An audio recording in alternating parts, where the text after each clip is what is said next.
Sikreto para sa matibay na pagsasama sa buhay mag-asawa. Huwag na huwag pag-awayan ang tungkol sa pera. Bagkus, gawan at hanapan ito ng paraan at solusyon. Huwag magsumbatan. Huwag magbilangan kung sino magaling. Huwag magbilangan ng mga sakripisyo kasi hindi ito pagalingan. Huwag na huwag mong mumurahin ang asawa mo. Ang galit, lilipas din yan.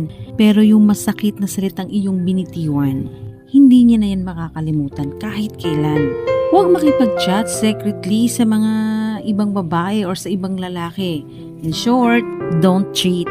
Respeto. Respeto ang partner mo. Tsak kapag di nawala yan yung pagre-respeto, magtatagal kayo hanggang dulo. And of course, last, put God in the center of your relationship. Dahil mas magiging matibay kayo, mas magiging mapagmahal kayo sa isa't isa. Lalong mag-grow po ang respeto at ang pagmamahalin nyo sa isa't isa pag merong Panginoon.